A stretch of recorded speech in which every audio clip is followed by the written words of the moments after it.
हाँ जी बच्चे, आपके पास आज पेपर नंबर 6B स्टार्ट होने जा रहा है। Paper number 6B, strategic management, having a weightage of 50 marks. 50 marks में से आप सभी जानते हैं 15 मार्क्स के होंगे एमसीक्यू। और ये 15 मार्क्स में भी क्या बात है, हमारे पास एक केस स्टडी आएगी, 5 क्वेश्चंस ऑफ 2 मार्क्स ईच। तो केस स्टडी कितनी हो गई, 10 मार्क्स की। उसके बाद हमारे पास इंडिपेंडेंट एमसीक्यू क्वेश्चंस भी चलेंगे, 2 मार्क्स, 2 मार्क एंड लास्ट वाला 1 मार्क। तो टोटल हो गया हमारे पास 15 मार्क्स का एमसीक्यू। ठीक रहा हमारे पास अब descriptive section carrying 35 marks. Descriptive section में जो आपके पास क्वेश्चन नंबर 1 आएगा वो होगा आपके लिए कंपल्सरी। ठीक है जी। और ये होगा आपके पास 15 मार्क्स का, 3 क्वेश्चंस ऑफ 5 मार्क्स ईच। ये आपके पास कंपल्सरी क्वेश्चन रहेगा। फिर आपके पास इसके अलावा क्वेश्चन नंबर 2, क्वेश्चन नंबर 3 और क्वेश्चन नंबर 4 होंगे। ये 3 में से आपको एनी 2 करने हैं। हर क्वेश्चन की इंडिविजुअल वेटेज है 10 मार्क्स की, बट वैसे हर क्वेश्चन बनाया जाएगा इस तरीके से। ठीक है। और ये भी पॉसिबिलिटी है कि लेटर से क्वेश्चन नंबर 4 में आपके पास इंटरनल चॉइस भी हो, कि ए पार्ट दे दिया 5 मार्क्स का, बी पार्ट में 5 और इसकी एक और चॉइस में 5। इंटरनल चॉइस भी एक ही क्वेश्चन में वो देखने को मिलती है। ठीक है जी। सो इवेंचुअली डिस्क्रिप्टिव सेक्शन में अगर आप नोटिस करेंगे, चाहे वो कंपल्सरी क्वेश्चन का सब पार्ट है, चाहे वो रिमेनिंग क्वेश्चन का सब पार्ट है, इवेंचुअली आपके पास एक डिस्क्रिप्टिव क्वेश्चन 5 मार्क्स का बन रहा है। यहां पर हमारे पास 5 मार्क्स की बात है जी। अब 5 मार्क्स का एक टॉपिक में से आ रहा है, तो कहीं ना कहीं ऐसे बोल दिया जाता है कि सेम ही टॉपिक को लेकर बाइफर्केशन दे देते हैं 1+1+3, बट होता वो सेम ही चैप्टर, सेम ही टॉपिक से क्वेश्चन है। ठीक है जी। Define this concept, state its advantages and limitations. So ऐसे बोल देते हैं 1+2+2, सेम ही टॉपिक के बारे में। ठीक। सो इवेंचुअली हमको अब मेनली बच्चे फोकस एमसीक्यू पर भी करना है, बिकॉज अगर कॉन्सेप्ट हमारा होल्ड पर है, we have a very good possibility of scoring 15 on 15 in MCQ section. यहां पर होता क्या है कि बच्चा इस सब्जेक्ट को हल्के में लेकर इंपल्सिवली एमसीक्यू मार्क कर लेते हैं। वो कहते हैं कि ना हमें पता नहीं चल रहा था क्या आंसर है, या क्वेश्चन पढ़ने का टाइम नहीं था, एफएम सेक्शन टाइम ले गया हमने, लास्ट में बस जय राम जी ये 3 का ए 4 का बी, चल बेटे जय माता दी, हो जाएगा ठीक तो हो जाएगा, तुक्के बच गए तो बच गए।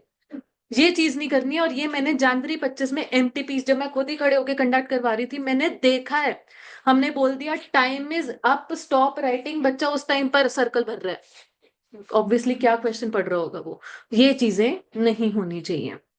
ठीक। और रही बात डिस्क्रिप्टिव की, डायरेक्ट क्वेश्चंस मोस्टली आते हैं। तो ये सब्जेक्ट अगर आपने अपने लेवल पर अच्छे से कवर कर लिया, टाइम ज्यादा नहीं लगता है कवर करने में, तो सब्जेक्ट आपके कंट्रोल में है। ठीक है जी।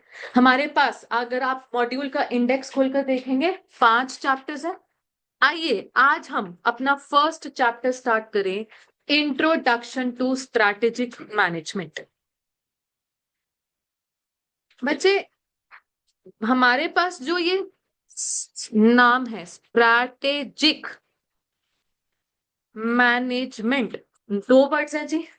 अगर मैं इस सब्जेक्ट को सिंपल एक डेफिनेशन बोलूं, मैनेजिंग विद स्ट्रैटेजी, तो कहीं ना कहीं मुझे एक समझना पड़ेगा मैनेजिंग मतलब, मैनेजमेंट मतलब, और अलग से स्ट्रैटेजी मतलब क्या होता है। पहले हम समझते हैं मैनेजमेंट मतलब। मैं अपने पास कोशिश करूंगी थ्रू आउट द सिलेबस आपके सामने एक ऐसी ऑर्गेनाइजेशन रखूं, एक ही ऑर्गेनाइजेशन रखेंगे जिसका आपका पाला पड़ता है ऑन अ डेली बेसिस। कौन सी ऐसी ऑर्गेनाइजेशन है? SD commerce career. SD commerce career.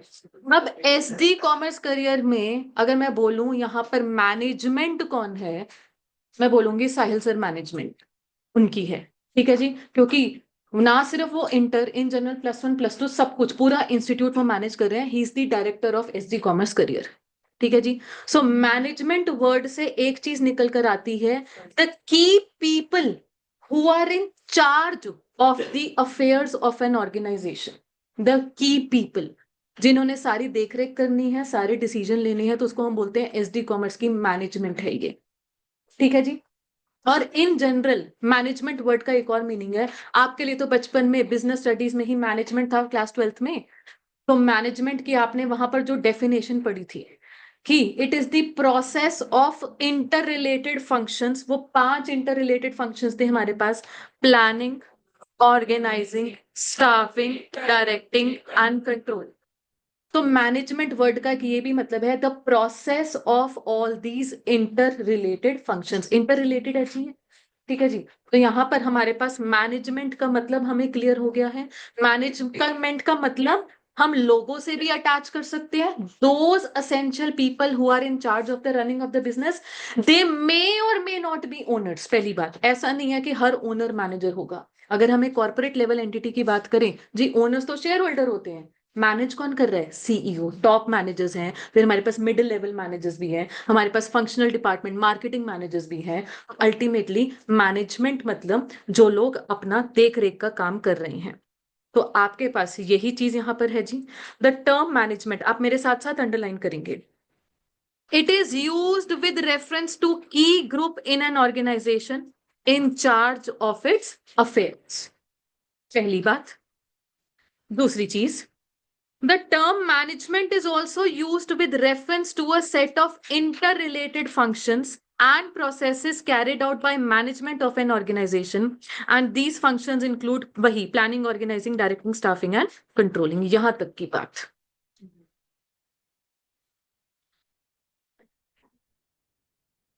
ठीक है। ओके।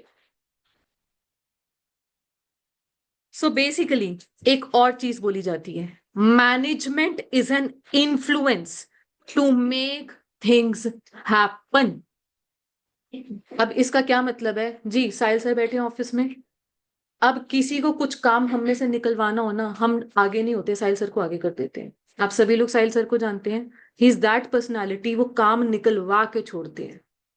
कोई भी काम हो, मैं आगे हो ना हो, धीरज सर आगे हो ना हो, ही is the person who can influence any one sitting in front of him, और बात अपनी मनवा के छोड़ेंगे। तो हमें चाहिए, हम खुद सर को अपना लीडर मानते हैं in terms of setting deadlines. अगर सर ना हो तो मैं ये बोलूंगी कि समवेयर मुझे भी काम करना मुश्किल हो जाएगा, because he is the person who sets deadline for me, for Dheeraj sir. बार बार रिमाइंडर देते रहते हैं 28 फरवरी को पैक करना है, 28 फरवरी को पैक करना है, जल्दी जल्दी करो, जल्दी जल्दी करो। ही is the one who is making things happen in this institute mainly. So management is an influencer, हो गई influencer, who is making things happen. ठीक है जी। ओके। अब ऐसा है बच्चे, जो मेरा पढ़ाने का तरीका रहेगा, मैं ये समझती हूँ कि आपका मॉड्यूल जो है ना, वो काम की बात और इधर उधर की बात एक पैराग्राफ में उसने फिट कर देनी है। अब हम जब पढ़ रहे हैं, पैराग्राफ के पैराग्राफ पढ़ रहे हैं, हमें क्या पता हमें क्या रिटेन करना है और क्या जनरल लैंग्वेज वाली बात है। तो मैंने जो अभी आपको अंडरलाइन करवाया, ये रिटेन करने वाली बात है, आजू बाजू की जनरल लैंग्वेज है। ठीक है। वैसे इन अ नॉर्मल रूटीन बेसिस मैं कभी भी क्लास में वर्ड टू वर्ड रीडिंग करवाऊंगी ही नहीं। मुझे लगता है वो क्लास का टाइम वेस्ट करने वाली बात है। वो चीजें आपने पढ़ लेनी है, जब पता ही है कि रिटेन नहीं करनी, तो अभी भी मैं पढ़वाने में बिलीव नहीं करती। मैं इतना बोलूंगी, घर जाके जरूर पढ़ना। क्योंकि अगर आपको सिंपली अगर ये क्वेश्चन आ गया, एक्सप्लेन दी टर्म मैनेजमेंट, यहीं से हम थोड़ा क्वेश्चन आंसर फॉर्म के उसमें भी डिस्कस करते हैं। क्वेश्चन आ सकता है, what do you mean by management, तो आप भी अपनी तरफ से आंसर देंगे। The word management can be understood in two context. पहला, it can be used in context of referring to key people in an organisation who are in charge of the fairs of the organisation.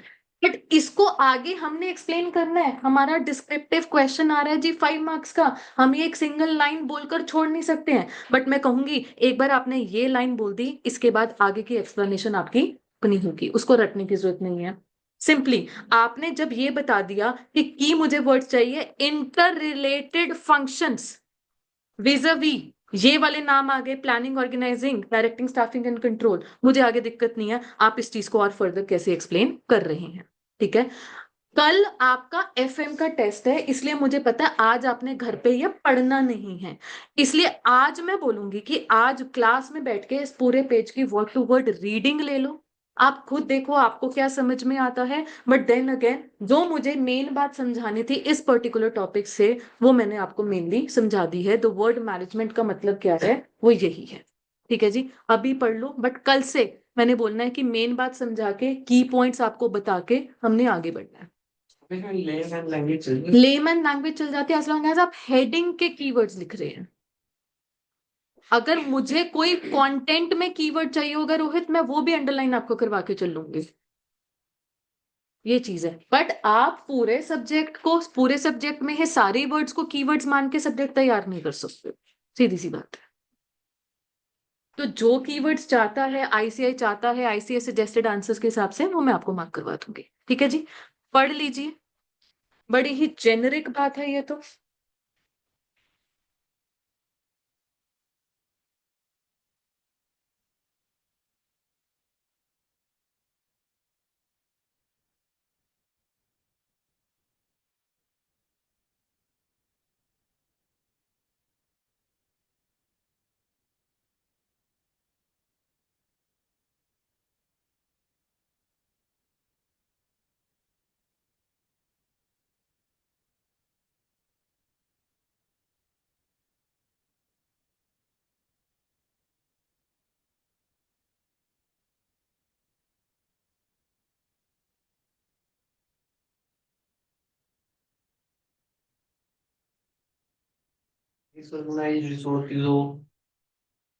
कहाँ पढ़ रहे हो?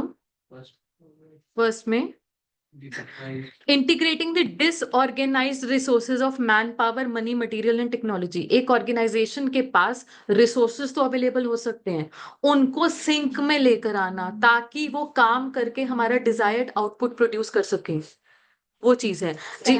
होते हो उसको इकट्ठा करना, ऑर्गेनाइज करना। अब ऐसा है, इंस्टीट्यूट चलाने के लिए हमारे पास पैसा है, पैसा एक रिसोर्स हो गया। बट इधर से जब तक हम कोई फैकल्टी हायर नहीं करेंगे उस पैसे का भी हम करेंगे क्या? तो सभी उन रिसोर्सेज को, टेक्नोलॉजी भी एक रिसोर्स हो गया, सबको एक साथ लाना एंड एक इंश्योर करना कि वो एक साथ काम भी कर रहे हैं तो ठीक से कर रहे हैं, इंटीग्रेटेड वे में काम कर रहे हैं।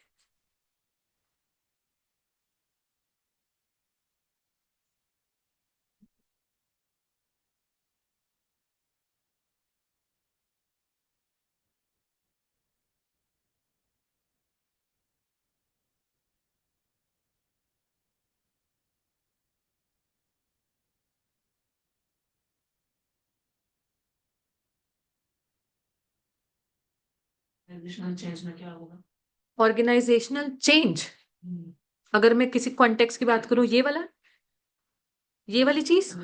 अच्छा, इसमें देखो हम ना, हमारे पास आगे जाके भी चैप्टर्स है कि there are many factors which can influence the functioning of an organisation.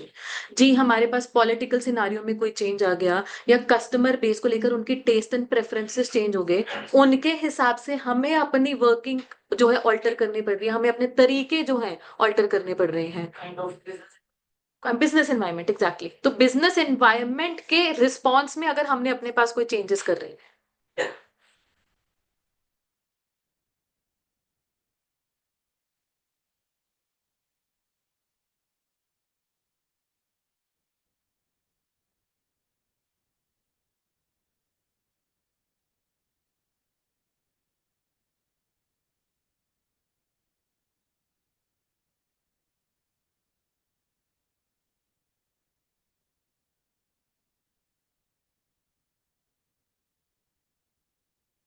हम्म। दोनों को ऐसे पॉइंट्स में, point number one, point number two, management can be understood as key people. Then second, management can be understood as the managerial process of interrelated five functions. नहीं, paragraph नहीं, one two. बढ़िया, points में लिख के बताओगे, अच्छी चीज है, इन्होंने भी तो पॉइंट्स में दिया है। फर्स्ट हेडिंग लिख के फिर उसके अंदर की एक लाइन, मैक्सिमम एक लाइन बस। अगेन मैं वही कह रही हूँ, बहुत ज्यादा स्ट्रेस नहीं है अंदर के कंटेंट को तैयार करना। जहां जहां जिस जिस टॉपिक में लगेगा कि अंदर के कंटेंट को लेकर आई नीड अ कीवर्ड, मैं साथ साथ बता के चलूंगी।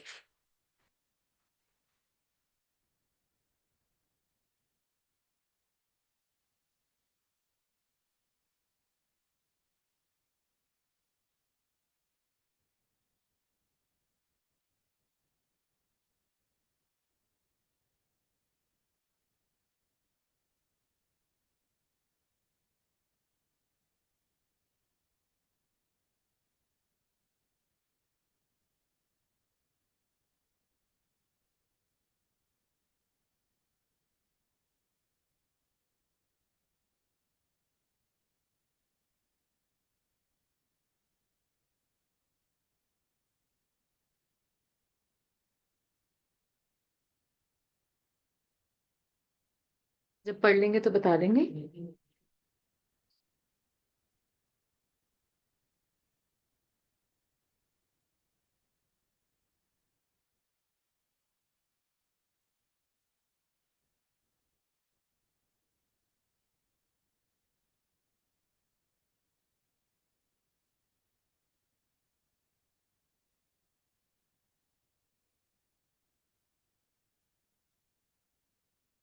जो नेक्स्ट पेज पर ये पैराग्राफ है, ये आपको स्ट्रैटेजिक मैनेजमेंट बता रहा है, बट देन स्ट्रैटेजिक मैनेजमेंट की आगे जाकर एक डेफिनेशन, वो डेफिनेशन हम याद करेंगे, इसको अभी हम इन जनरल पढ़कर छोड़ सकते हैं।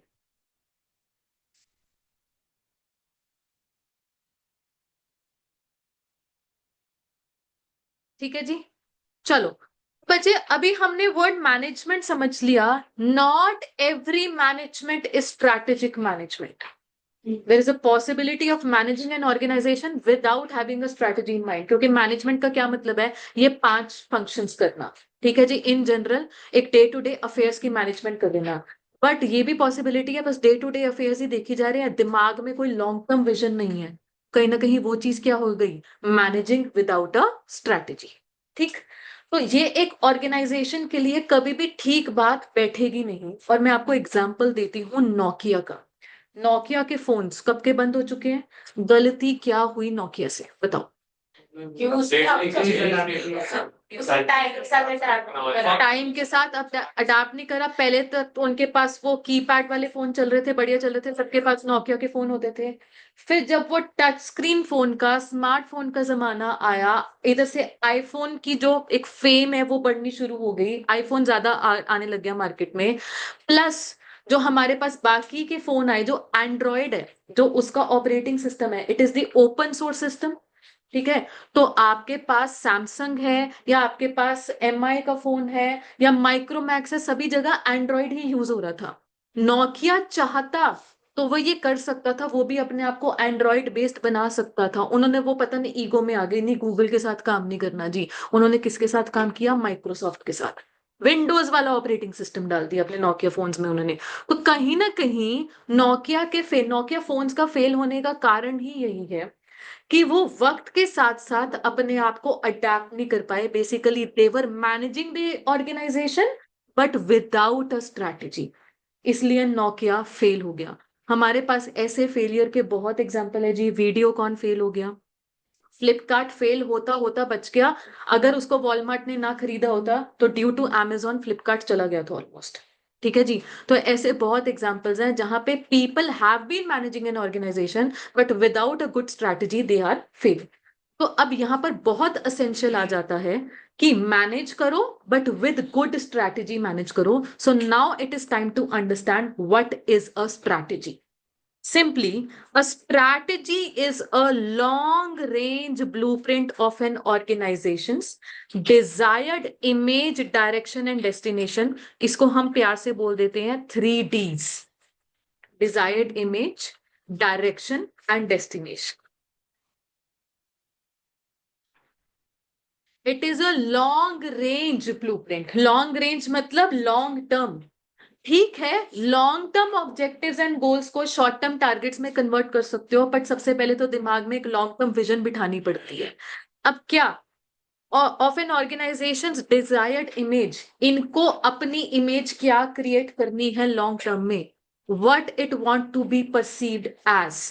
इनको जाना कहाँ है, उनको पहुंचना किस स्टेज पर है जी। आज अगर एक छोटे स्केल की ऑर्गेनाइजेशन है, उसको एक बड़े स्केल पर जाना है, और वहां डेस्टिनेशन पर पहुंचने के लिए कौन सी डायरेक्शन पकड़नी है, अपना जो हमारे पास एक विजन है दैट मुझे अगर पैन इंडिया अपने आप को एक्सपैंड करना है, so what is the route of expanding, वो क्या है। तो अल्टीमेटली ये सब स्ट्रैटेजी का पार्ट है।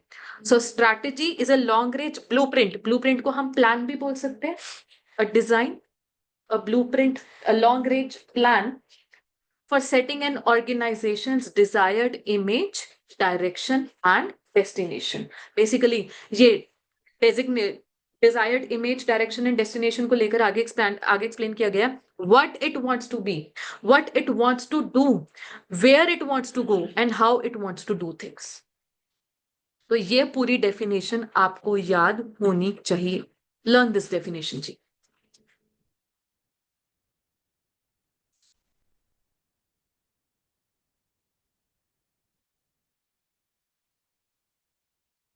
अब एक और डेफिनेशन जो कि यहां पर है, it is a unified comprehensive and integrated plan designed to assure that basic objectives of the enterprise are achieved.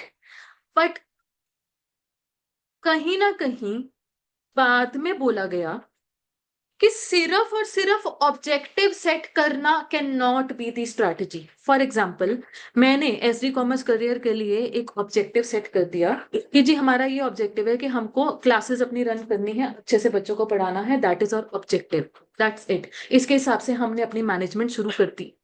But इसको एक गुड स्ट्रैटेजी नहीं बोलेंगे।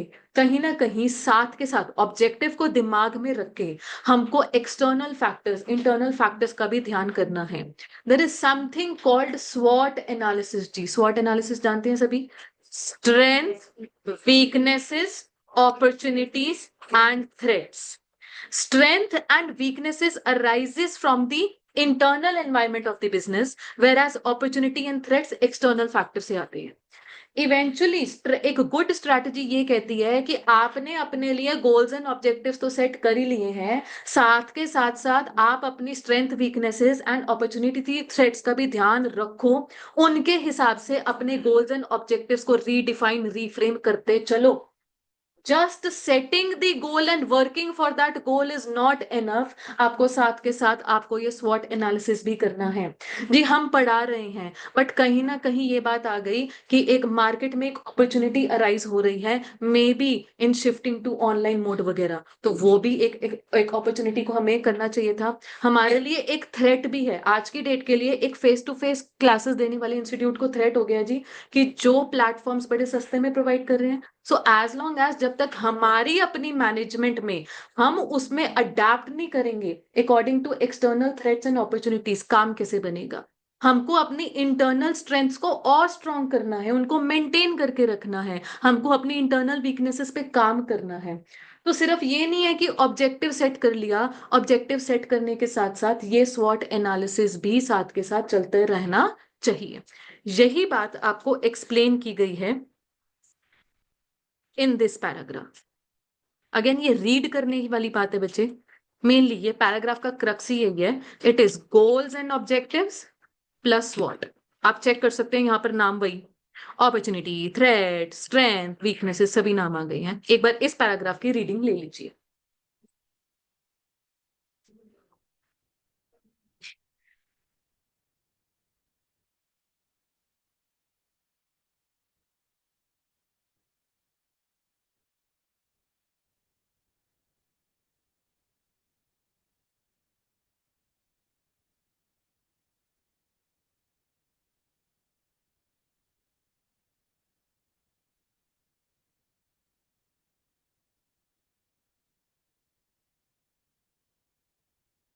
हाँ जी, कोहेसिवनेस मतलब working in a integrated manner, एक साथ सिंक होकर काम करना।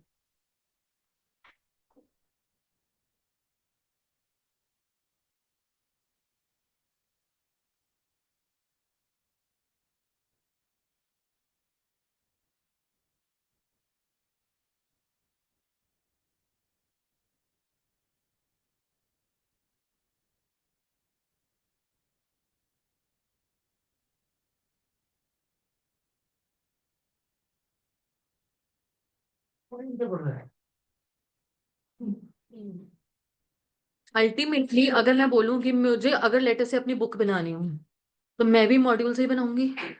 अगर मैं बोलूं कि मैंने अगर लाइफ में कभी भी कोई थ्योरी सब्जेक्ट पढ़ाया, हमेशा आईसीआई मॉड्यूल को पॉइंट्स में ऑर्गेनाइज कर करके पढ़ाया, नेशनल लेवल की ऑथर्स की बुक्स भी इस हिसाब से बनी हुई है, कुछ भी बाहर से कुछ कवर्ड होता ही नहीं है।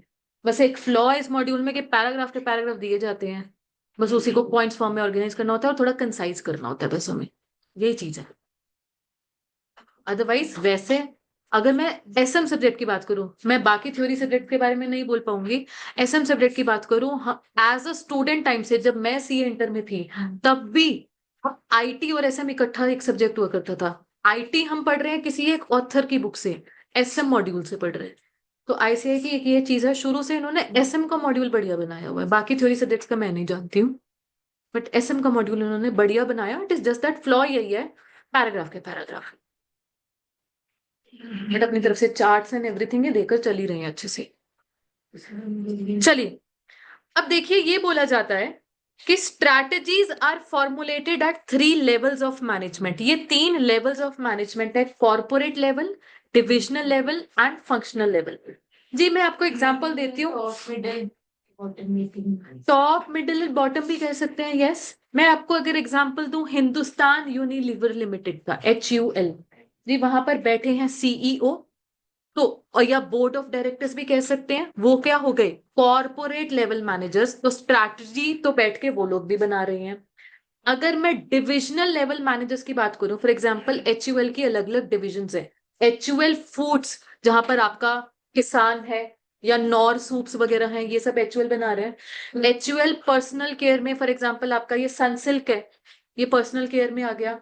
और अगर होम प्रोडक्ट्स की बात करूं तो आपका विम बार, ये भी HUL बना रहा है। तो अलग अलग डिविजन है, food division, personal care division, home care division. तो इन अलग अलग डिविजन्स के भी अलग अलग मैनेजर्स हैं। फूड डिवीजन का अलग मैनेजर है और पर्सनल केयर का अलग मैनेजर है। तो इनको हम बोलते हैं कि ये मैनेजर्स भी तो बैठ के अपने पर्टिकुलर डिवीजन को लेकर स्ट्रैटेजी बना रहे हैं। तो ये हो गए डिविजनल मैनेजर्स। अच्छा, डिवीजन, हर डिवीजन के पास फंक्शन परफॉर्म हो रहे हैं जी। आप एड सनसिल्क की भी देख रहे हैं, आप एड विम बार की भी देख रहे हैं, आप एड नॉर सूप्स की भी देख रहे हैं। हर डिवीजन के पास अपना सेपरेट मार्केटिंग डिपार्टमेंट भी हो सकता है, सेपरेट इनकी प्रोडक्शन भी हो रही है, सेपरेट इनके फाइनेंस डिपार्टमेंट भी हो सकते हैं। तो हम बोलते हैं डिपार्टमेंट अलग अलग बने हुए हैं, हर एक के पास मार्केटिंग हेड अलग है, हर एक के पास अपने प्रोडक्शन हेड अलग हैं। बाकी फंक्शंस अगर की मैं बात करूं तो वो इनके अलग अलग हो सकते हैं। ठीक है जी, सेल्स डिवीजन इनकी अलग चल पड़ेगी, लाइक दैट। सो ये होते हैं फंक्शनल लेवल्स ऑफ मैनेजमेंट। अब स्ट्रैटेजी तो यहां पर भी बन रही है। सनसिल्क की मार्केटिंग स्ट्रैटेजी अलग हो सकती है, विम बार की मार्केटिंग स्ट्रैटेजी अलग हो सकती है जी। ठीक, तो स्ट्रैटेजी को फॉर्मुलेट किया जाता है at all 3 levels of management. क्या हो गया दिया बेटा? तो क्या हो गया? अच्छा एग्जाम्पल नहीं लगा? बहुत अच्छा। अच्छा ठीक है जी, ओके। सो बच्चे ऐसा इसी चैप्टर में, बट कल की क्लास में इस टॉपिक को लेकर 3 लेवल्स ऑफ मैनेजमेंट या 3 लेवल्स ऑफ स्ट्रैटेजी बोल दिया जाता है, इसके बारे में बात होगी। बट अभी तक अगर इस टॉपिक में मुझे आपको बताना हो डिफाइन स्ट्रैटेजी, तो अगेन रिकॉल करते हैं what is a strategy. It is a long range blueprint of an organisation, direction and destination. फिर उसके बाद आप ये कीवर्ड याद कर सकते हैं, इट इज अ प्लान। ये आगे ये फैंसी वर्ड याद करने की जरूरत भी नहीं है, यूनिफाइड कॉम्प्रिहेंसिव इंटीग्रेटेड नहीं याद रहने वाले। It is a plan which is designed to ensure that basic objectives of the organization are fulfilled। फिर आप इसके बाद बोलेंगे, जो पैराग्राफ वाली लाइन थी उसको अपने वर्ड्स में, कि the goals and objectives do not fulfill the need alone, there has to be an additional SWOT analysis। ये आपको ये बताया गया था जो इस पैराग्राफ में, ये देखो कि अपने आप में गोल्स एंड ऑब्जेक्टिव्स को फुलफिल करना स्ट्रैटेजी नहीं है, उसमें आपको अपनी तरफ से स्वॉट एनालिसिस भी करना पड़ेगा। That is what a good strategy is. बस, that goals and objectives do not fulfil the need alone, यहीं पे तो लिखा है ये वाली लाइन। और उसके बाद जो ये वाली लाइन है, it is focusing on the concept of strength, weaknesses, opportunities and threats. और ये अपनी भाषा में लिख दो। ठीक है जी, तो इतनी सी बात पता होनी चाहिए। चलो, अभी concept of strategy is still continued. एक क्वेश्चन आता है, a strategy is partly proactive and partly reactive. 2 word हो गए बेटा जी, प्रोएक्टिव एंड रिएक्टिव। प्रोएक्टिव मतलब, प्रोएक्टिव वर्ड से हम लेमन सेंस में सिनेरियोस को देख के पहले से बिल्कुल, और रिएक्टिव होते हैं जो उन प्रोएक्टिव वालों को देख के रिएक्ट करते हैं वैसे। बिल्कुल ठीक है। प्रोएक्टिव मतलब प्री डिटर्मिन्ड मैनर में कुछ स्ट्रैटेजी फॉर्मुलेट करना, प्री डिटर्मिन्ड मैनर में, ठीक है जी। एंड रिएक्टिव का मतलब रिस्पॉन्स टू या adaptation to any environmental changes. ये कीवर्ड्स आपको बता देंगे, अभी लिख भी सकते हो बट बता भी देते हैं जी।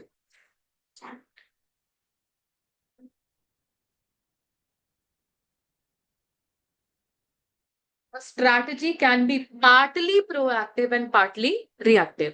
बेटा जी, अगर मैं बात करूं real life example, true story, मैं अपनी ही बात करना चाहूंगी। साल 2000 रिस्पॉन्स या अडेप्टेशन टू एनवायरमेंटल चेंजेस।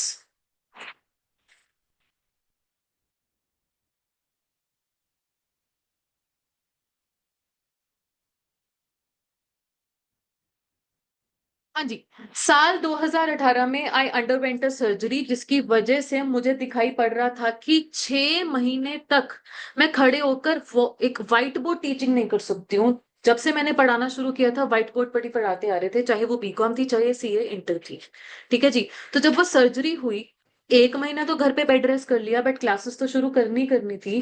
तो ये डिसाइड किया गया कि ऑलरेडी, तब मैं सुधीर सर के इंस्टीट्यूट में पढ़ाया करती थी, वहां पर ऑलरेडी प्रोजेक्टर एंड स्क्रीन तो था ही।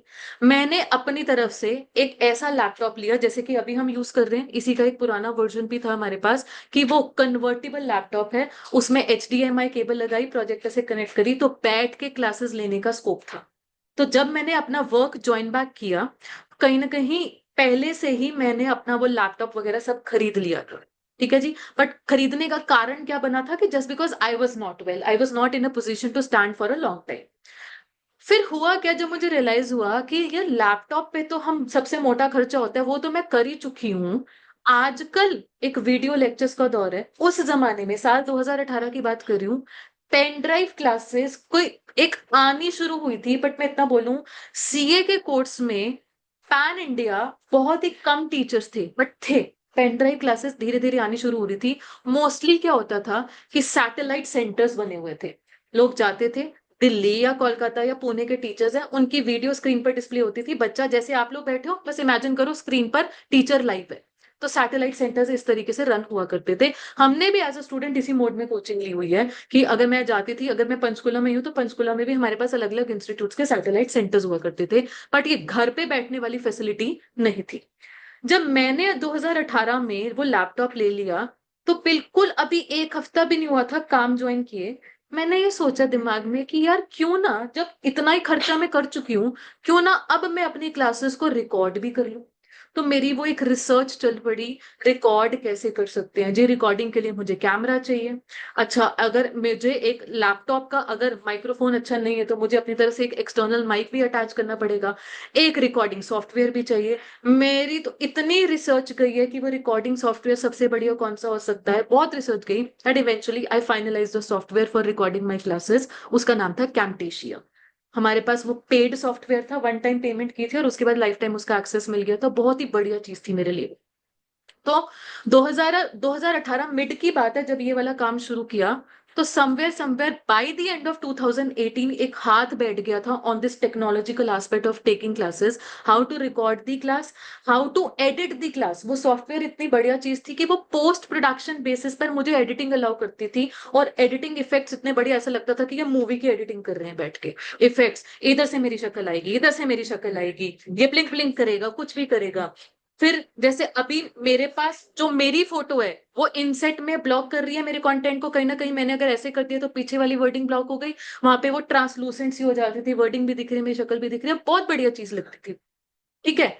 इनफैक्ट अगर आप मेरे यूट्यूब चैनल पर जाकर देखेंगे, पुरानी पुरानी जो वीडियोस मैंने डाली हुई है तो वो उसी टेक्नोलॉजी की हेल्प से थी। समवेयर उस टाइम पर धीरे धीरे फिर ये भी चीज चल पड़ी, चीज रिकॉर्ड भी हो रही है, अब स्टूडेंट्स को कैसे प्रोवाइड की जाए। अगर मैं यूट्यूब का अनलिस्टेड लिंक बांटती हूँ तो लीकेज होने का चांस है, तो बच्चा चाहे कम था कितना ही लीक हो जाएगा। गूगल ड्राइव पर अगर मैं वही MP4 वीडियो फॉर्मेट में बांट रही हूँ, तो कहीं ना कहीं वो एक लिंक एक हो सकता है कि किसी और को शेयर हो जाए अनऑथराइज बेसिस पर। तो धीरे धीरे काम शुरू हुआ, इंक्रिप्शन होनी चाहिए, प्रोटेक्टेड क्लासेस होनी चाहिए।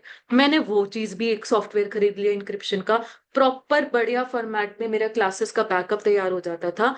बट ऑनलाइन मोड नहीं था, जैसे वेबम ने हमें आज ज्वाइन किया हुआ है ऑनलाइन बेसिस पर, बस वो ऑनलाइन वाली बात नहीं थी। अदरवाइज यही था, जो फेस टू फेस पढ़ाया जा रहा है वही रिकॉर्ड भी हो रहा है और एज बैकअप स्टूडेंट्स को मिल ही रहा है। Now cut to 2020। हमने हमारा फाउंडेशन वाले बच्चे नवंबर में अपना पेपर देते थे उस टाइम पर, दिसंबर जनवरी में रिजल्ट आता था, फरवरी में नया बैच स्टार्ट हो गया।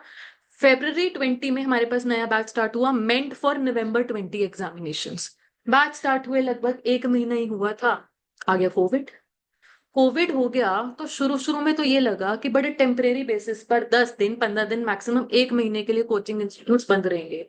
तो हमने भी अपनी क्लासेस जो है ना सस्पेंड कर दी थी कि चलो अब क्लासेस ले ही नहीं पा रहे, गवर्नमेंट डायरेक्टिव्स है, इंस्टीट्यूट खोल ही नहीं सकते हो। चाहे उस टाइम पर लोकल ट्राई सिटी लेवल पर केस इक्का दुक्का भी था, बट ऑब्वियसली थ्रेट हो जाता है जी कि बाकी स्टेट्स में, केरला वगैरह में काफी फैल रहा था। तो गवर्नमेंट डायरेक्टिव्स आ गए थे, और गवर्नमेंट डायरेक्टिव्स उस टाइम पर बड़ी खुंदक मचती थी। बाकी ऑफिस बंद नहीं होते थे, सबसे पहले इनको कोचिंग इंस्टीट्यूट बंद करवाने होते थे, स्कूल्स बंद करवाने होते थे। चलो जी बंद हो गई। अब हम भी खाली बैठे हैं, बच्चे भी खाली बैठे हैं, क्लासेस तो लग नहीं रही। उम्मीद यही थी कि very soon institutes are going to open up again, resume कर देंगे, कोई बात नहीं, चलो नवंबर के पेपर है, किसी तरह खींच खांच के काम चला देंगे। अब हुआ क्या कि मार्च का अप्रैल आ गया, और ये दिख रहा है कि यार ये तो बात बन नहीं रही है, बच्चों का तो टाइम वेस्ट होता जा रहा है। अब उस टाइम पर मैं अपने आप को इतना लकी मानती हूं कि उस टाइम पर मेरे पास वो एक पॉसिबिलिटी थी, पिछले बैच की रिकॉर्डिंग बच्चों को प्रोवाइड कर दी, ऑप्शन दिया गया, भाई तुम्हारा टाइम वेस्ट हो रहा है, इंस्टीट्यूट खुलता हुआ नजर आ नहीं रहा, कर सकते हैं ये चीज कि तुम रिकॉर्डिंग देख लो, ठीक है। तो वो लोग मान गए कि हाँ मैम, उस टाइम भी क्योंकि उन लोगों को भी टेंशन हो चली थी, पढ़ने वाला बच्चा स्ट्रेस में तो आएगा नहीं कि 1 महीना वेस्ट हो चुका है। तो उन्होंने रिकॉर्डिंग्स देखी, और कुछ कुछ बच्चे तो ऐसे थे, एक दिन में दो दो तीन तीन रिकॉर्डिंग देख के सिलेबस उन्होंने वेरी क्विकली अपना वाइंड अप कर लिया। ग्रुप 1 में कॉस्ट अकाउंटिंग हुआ करता था, वो चीज हो गई थी। फिर धीरे धीरे पता चलने लगा कि ये चीज तो अभी मतलब चलने वाली है, जूम वाली क्लासेस की, स्कूलों में जूम होना शुरू हो गया, कॉलेज की क्लासेस जूम क्लासेस पे लगने लगी। तो मुझे याद है उसी बैच का FM और इकोनॉमिक्स मैंने जूम लाइव क्लास में पढ़ाया। सो बेसिकली आज की डेट में भी हम वो जूम वाले पैटर्न पर चले हुए हैं। और उस टाइम पर जब मैंने जूम पे क्लासेस रिकॉर्ड करनी शुरू कर दी, तो अब जो रिकॉर्डिंग हो रही है वो मेरा कैमटेशिया सॉफ्टवेयर नहीं रिकॉर्ड कर पा रहा है, क्योंकि जूम पे रिकॉर्डिंग का फीचर आ गया। तो समवेयर आप देखो, जो मेरी तरफ से एक प्रोएक्टिवनेस थी वो यही थी कि 2 साल पहले से ही इन जनरल मैंने दिमाग में सोचा, अब सोचो ना मेरे सामने सिर्फ 5 बच्चा बैठा है, मैं 5 बच्चों के साथ भी ये सारा तामझाम लेके बैठी हुई थी 2 साल, कि मुझे रिकॉर्डिंग करनी है, अपने बैकअप्स भी प्रोवाइड करने हैं। तो ये चीज बड़ी बढ़िया लगी। इनफैक्ट मैंने सॉफ्टवेयर लिया तो सुधीर सर ने सेम सॉफ्टवेयर ले लिया समहाउ। मैंने जो लैपटॉप लिया सभी ने वो लैपटॉप लिया, वही सर ने भी ले लिया इधर से। तो बेसिकली नो हाउ वो मेरा चलता रहा, कैमरा कौन सा बढ़िया है, वो सारे इतने माइक मैंने नहीं ट्राई किए उस टाइम पर। तो आज की डेट में अगर कोई मुझसे पूछे कौन सा माइक लेना है, कौन सा नहीं लेना, कौन सा कैमरा लेना है, कौन सा नहीं लेना, समहाउ वो एक नो हाउ आ चुकी है। ठीक। सो कहीं ना कहीं यहाँ पर क्या चीज काम कर गई मेरे लिए 2020 में, इमेजिन करो वो झाड़ू पोछे बर्तन मांजने वाला टाइम था, उसमें अगर मैं फ्री थी अपने काम वाले उससे, अपने वर्क उससे फ्री थी, बिकॉज क्योंकि मैंने तो रिकॉर्डिंग ही प्रोवाइड करनी है। तो बच्चा पढ़ रहा है बट मेरा एफर्ट नहीं लग रहा, मैं अपने घर के कामों में लगी हुई, बर्तन धोने में लगी हुई हूँ। तो बढ़िया हो गया जी, पैसे भी आ रहे हैं। सोच लो ना। तो कहीं ना कहीं ये चीज हो गई थी प्रोएक्टिव। अब धीरे धीरे धीरे टाइम के साथ अपने आप को ये भी अडेप्ट करना पड़ा कि कैमटेशिया सॉफ्टवेयर, वो रिकॉर्डिंग सॉफ्टवेयर छोड़ के अब जूम के प्लेटफॉर्म पे आना पड़ा।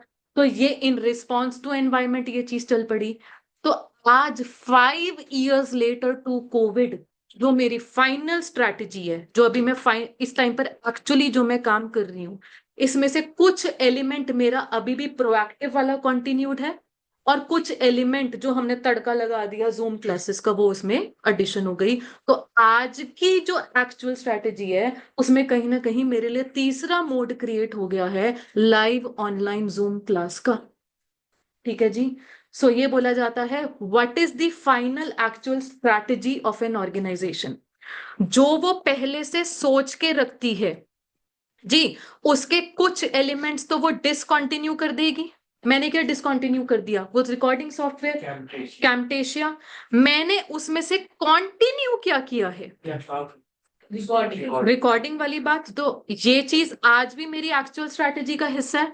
एंड अलोंग विद दैट मैंने इसमें ऐड अपनी तरफ से क्या किया जी? जूम वाला एलिमेंट। तो ये मेरा अडेप्टिव हो गया। मैं भी तो अपने आप को कहीं ना कहीं मैंने आपको अडेप्ट किया ना according to the changing environment, कि नहीं यार अब तो सारी दुनिया आ गई है लाइव क्लासेस पे, हमें भी आना पड़ेगा लाइव क्लासेस में। शुरुआत में मैं बड़ी एंटी जूम थी जी, बहुत ज्यादा है, पता नहीं आता था ना ये चाइना की कंपनी है, डेटा लीक हो जाता है। मैंने कितने महीने मतलब मार्च से लेकर तकरीबन मई जून तक जूम डाउनलोड ही नहीं किया।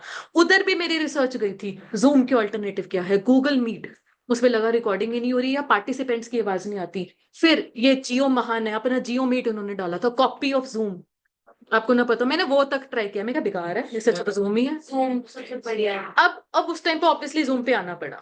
याद है मैं सर नहीं पता है ठीक करने के जहाँ पर 11 12 है ना क्लास मीट पे। अब मीट पे ये होता था बच्चे रिकॉर्डिंग में, स्पेशली जब मुझे इकोनॉमिक्स फॉर फाइनेंस तब थ्योरी सब्जेक्ट था, पढ़ाना पड़ता है, और उसमें पार्टिसिपेंट की वॉइस रिकॉर्ड नहीं होती थी, होस्ट की वॉइस रिकॉर्ड हो रही थी। तो ये मुझे बड़ा डिसएडवांटेज लगा था गूगल मीट का। अदरवाइज मैंने गूगल मीट भी चलाने की कोशिश की, वैसे ठीक था, Google Meet was absolutely fine. तो ये चीजें बात समझ में आई है जी? ओके है जी? चलो तो मुद्दे की बात पर आते हैं बेटा जी, बातें नहीं। आपने यहां से चीज को याद करना है, strategy is partly proactive partly reactive. मेरे साथ साथ पढ़ेंगे।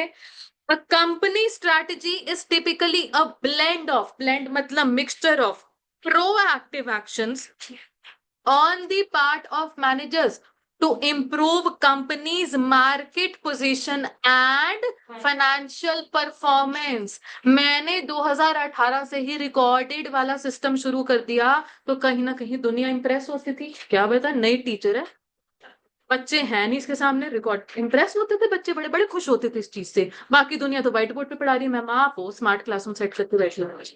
तो मेरा मार्केट पोजीशन में बेटर होती है जी, बेटर इमेज आती है। एंड ऑब्वियसली वो बच्चा भी आया, इमेजिन करो मैम कॉस्ट अकाउंटिंग का स्टैंडर्ड कॉस्टिंग आपसे पढ़ना था। मैं क्या बेटा अब मैं अगले चैप्टर पे आ चुकी हूँ, स्टैंडर्ड कॉस्टिंग मेरा रिकॉर्डेड पड़ा, ले 600 रुपए दे जाओ चैप्टर ले जाओ। मैंने ये हरकतें भी करी हुई हैं। Believe me, standard costing is that chapter, used to be that chapter जिसको दुनिया को पल्ले नहीं पड़ता था। मैं अपने I take pride in myself. मुझे पता है आपको पहली क्लास में इतना कॉन्फिडेंस शायद आया नहीं आया, बट इतना मैं बता रही हूँ, I pride myself in the fact that मैंने हमेशा इस टॉपिक को पढ़ाते हुए हमेशा मैं लॉजिक ओरिएंटेड रही हूँ। मैंने फॉर्मूलाज के रट्टे बचाने पे कभी फोकस नहीं दिया है, ठीक है जी। बट दुनिया देती थी अलग से, वहां पर ये बोला जाता था बेटा फाइनल में भी तो पढ़ोगे ही, उस टाइम पे लॉजिक पढ़ लेना, अभी रट्टे बजवा देना, ठीक है। सो बेसिकली बच्चे बोलते थे मैम मार्जिनल कॉस्टिंग के दे दो, मैम एक काम करो आप इन्वेस्टमेंट डिसीजन का लेक्चर दे दो, आप कैपिटल बजटिंग के दे दो, इन्वेस्टमेंट डिसीजन के, या वर्क कैप के भी, वर्क कैप के भी। तो चैप्टर के चैप्टर ऐसे लेके जाते थे। तो कहीं ना कहीं मेरे को क्या है, रिकॉर्ड हुई चीज पड़ी है, ले बेटे पकड़ और पैसे दे दो, मेरे तो एक्स्ट्रा पैसे बन रहे थे। सो प्रोएक्टिव एक्शंस नहीं। क्या हुआ प्रियांशु? नहीं नहीं, मुझे सुननी है ये चीज, बोलो बोलो। नेवर माइंड, चलो focus focus focus, okay okay, keyword keyword keyword, proactive action on the part of managers to improve companies market share and financial performance। याद हो गया जी, improve companies market share and financial performance and reactions to unanticipated developments and fresh market condition in the dynamic business environment। dynamic business environment मतलब ever changing business environment। Ever changing business environment में नई से नई चीजें आती रहती हैं, unexpected changes होते रहते हैं, तो उनको लेकर भी हमें अपनी स्ट्रैटेजी को अडेप्ट कर लेना चाहिए। अनएंटिसिपेटेड मतलब अनएक्सपेक्टेड, अनएक्सपेक्टेड, देखो जी, प्रोएक्टिव स्ट्रेटजी ये कहती है कि हमने पहले से कोई एक्शन ले लिया, बट पहले से कोई एक्शन हमारा जो है वो हमेशा हमारा एक तरीके से बढ़िया रहेगा ऐसा नहीं है। मार्केट में कुछ अनएक्सपेक्टेड चीजें भी हो सकती हैं जिससे कि हमारी वो चीजें कुछ चेंज भी करनी पड़ेंगी। पुरानी सेट की गई चीजें हमेशा कामयाब नहीं होंगी। ठीक है जी। Yes, this is reactive. Reactions है ना, रिस्पॉन्स कह लो इसको। Reacting means responding. तो आपको तो एक ये चीज याद करनी है जी। ठीक, ओके। अब रिएक्टिव मतलब कुछ होने के बाद यस यस, कुछ हो गया तो उसके रिस्पॉन्स में हमने अपनी स्ट्रैटेजी को चेंज किया है, मॉडिफाई किया। अब देखिए, जो ये चार्ट है आपके पास, ये वही चीज समझा रहा है कि देखो, कंपनी ऑलरेडी अपने प्रोएक्टिव डिसीजन के बेसिस पर कुछ कुछ चीजें तो छोड़ ही देती है जी। जैसे मैंने बोल दिया, मैंने अपना पुराना रिकॉर्डिंग सॉफ्टवेयर कैम्टेशिया छोड़ दिया, बट कुछ चीज को कंटिन्यू भी किया। तो कह रहे हैं ऑनगोइंग जो पुराने टाइम से चीजें हैं उसमें ऐड भी कर दोगे न्यू इनिशिएटिव, और इन जनरल कोई चेंज लाना है उसको लेकर भी ultimately final version of the strategy is combination of all of this. पुरानी से जो सही चलता आ रहा है वो कंटिन्यू करो, उसमें से अगर किसी एलिमेंट में कोई चेंजेस लाने हैं वो भी ले आओ, अपनी तरफ से कोई नए एलिमेंट इंट्रोड्यूस करने हैं वो भी कुछ कर सकते हो। तो final strategy is a combination of all of these things. ठीक, बट आपको अगर मैं बोलूं कि वर्ड्स आपको क्या याद होने चाहिए, वो यही वाली चीज होनी चाहिए। आपके पास वैसे तो 5 मार्क्स का क्वेश्चन आता है, 5 मार्क्स के लिए ये कंटेंट बहुत नहीं है, बट कहीं ना कहीं आपको अपने वर्ड्स में भी एक्सप्लेन करना है। इनफैक्ट आपके पास हर चैप्टर के एंड में बच्चे, आपको पता है ना, कुछ प्रैक्टिस क्वेश्चंस रहते हैं। मेरे साथ साथ पेज नंबर, पेज नंबर मैं बता देती हूँ। कौन सा पेज बता रहे हो रोहित? 1.33, 1.33, ये लास्ट वाला क्वेश्चन, डिस्क्रिप्टिव क्वेश्चन पढ़ो। Strategy is partly proactive and partly reactive discuss. और मैं चाहूंगी आप अभी के अभी, अभी के अभी इसके सॉल्यूशन पर जाएं, पेज नंबर 1.35 पर है, एंड गिव द सॉल्यूशन और रीड। अगेन मैं बोलूंगी कि एज सच ये कोई बहुत ज्यादा रटने वाली चीज नहीं है, इसको अपने वर्ड्स में एक्सप्लेन ही करना। जो याद करने वाला था मैंने आपको बुक में मार्क करवा दिया।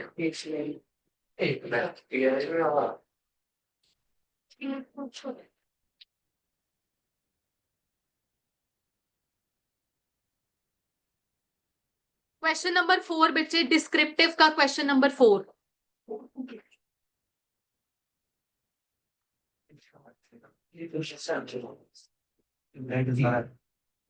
इसका सोल्यूशन कहाँ मिलेगा? पेज नंबर 1.42 पर, माय बैड, 1.42 पर।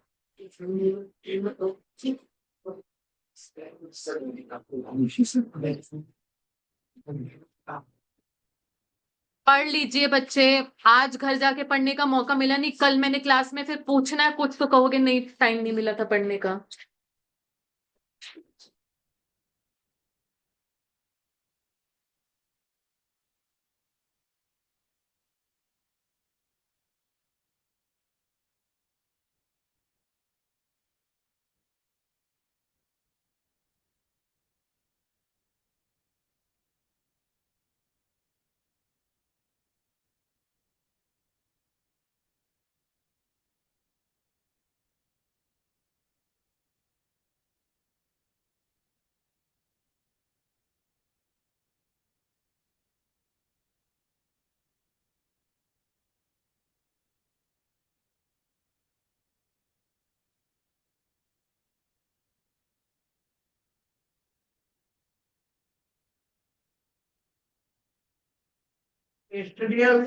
यस, आपको दिखाते हैं।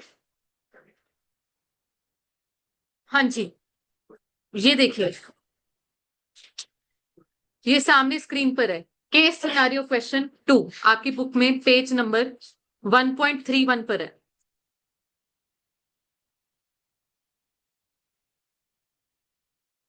ABC retail chain regularly monitors consumer trends and supply chain flexibility. Retail chain tracks customer trends to adjust its offerings, ensuring they meet customer needs. साथ साथ इसका मतलब क्या है कि अल्टीमेटली कंज्यूमर ट्रेंड्स को नोटिस करते हैं और उसके हिसाब से अपनी प्रोडक्ट ऑफरिंग को चेंज भी करते चलते हैं, मॉडिफाई करते रहते हैं कस्टमर नीड्स के हिसाब से. Simultaneously, it maintains a flexible supply chain to respond swiftly to demand fluctuations. Supply chains मतलब सप्लायर से चल के हमारे यहाँ पर प्रोडक्ट आता है जी, तो उस चीज को इतना रिस्पॉन्सिव रखा जाता है कि एकदम से डिमांड ज्यादा आ गई तो मेरे पास हमारे सप्लायर जो है हमें डिलीवरी भी जल्दी जल्दी पहुंचा सकते हैं, हम अपनी अनएक्सपेक्टेड डिमांड को भी वेरी क्विकली मीट कर सकते हैं. This strategy enables ABC retail chain to anticipate market shifts and to adopt to them effectively, ensuring its competitiveness and customer satisfaction. Ultimately इससे क्या होता है कि पहले से ही कुछ डिमांड चेंजेस को फोरकास्ट कर लिया जाता है और फटाफट कस्टमर सेटिस्फैक्शन वाली बात हम मेंटेन कर सकते हैं. Which type of strategy is the retail chain employing? दोनों प्रोएक्टिव एलिमेंट भी है इसमें और साथ साथ रिएक्टिव एलिमेंट भी है. आप इसकी डिस्क्रिप्शन पढ़ सकते हैं अपने पास इसके सॉल्यूशन पर. Where will we find it solution on page number 1.34.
ये वाला page number 1, second, page number 1.31 पर आओ रोहित.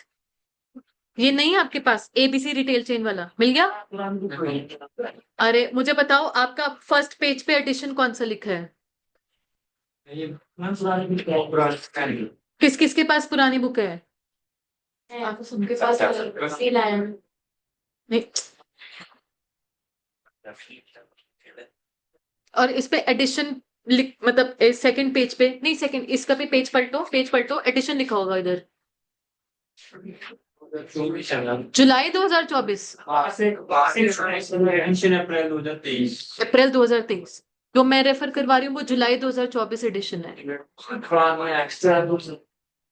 अच्छा आपके पास ये क्वेश्चन नहीं है रोहित, एक बार दिखाना बेटा जी.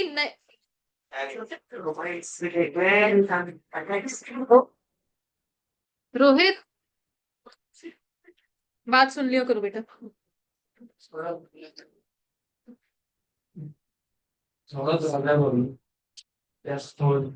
मैं अभी भी कहूंगी कि जो आपके पास इन्होंने बस न्यू क्वेश्चंस इंसर्ट किए. मेरे पास ना मैं स्टार्ट कराया वो सारी पढ़ी है ऐसा कर लो. जिनके पास अप्रैल 2023 एडिशन है वो जुलाई 2024 एडिशन अरेंज कर ले. बच्चे मैं इतना समझती हूँ बिटवीन दी एडिशंस फर्क सिर्फ प्रैक्टिस क्वेश्चंस का होगा. मैं नहीं समझती हूँ कोई कंटेंट का डिफरेंस होगा. टॉपिक्स तो वही थे अभी तक, वर्डिंग्स वही थी, क्वेश्चंस उन्होंने न्यूली इंसर्ट कर दिया बस. ठीक है जी, ओके है जी, डन हो गई बात.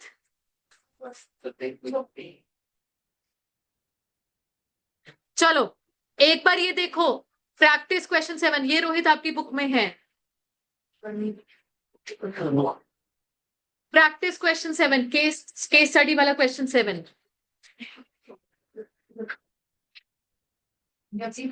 Yummy foods and tasty foods. खाना खाया है ना सबने? ठीक है. Are successfully competing in the business of ready to eat snacks in Patna, Yummy has been the pioneer in introducing innovative products. These products will give them good sale. Innovative products मतलब अपनी तरफ से new invention create करना, ठीक है जी. However, Tasty Foods will introduce similar products in reaction to the produce introduced by Yummy Foods, taking away the advantage gained by former. Tasty Foods क्या कर रहे हैं? Yummy Foods की कॉपी कर रहे हैं. तो basically discuss strategic approach of two companies which is superior. जी, जो तो इनोवेशन ला रही है वो प्रोएक्टिव है और जो कॉपी कर रही है वो रिएक्टिव है. वैसे क्या होना बेटर है? प्रोएक्टिव होना बेटर है. बट समवेयर समवेयर अगर आप इसका सोल्यूशन रेफर करेंगे, इन्होंने भी ये बात बोली पेज नंबर 1.37 पर. इन्होंने वही बोला, yummy foods is proactive, on the other hand tasty food is reactive. एक बार पढ़ना जरा इसका solution.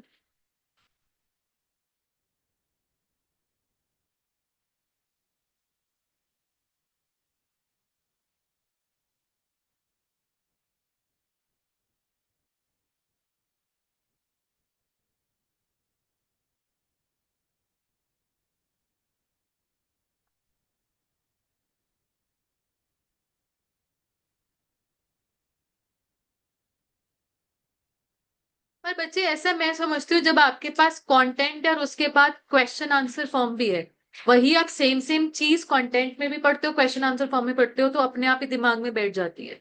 This is how as a student law हमें याद हुई है. आप लोग कौन सी बुक रेफर करते हैं?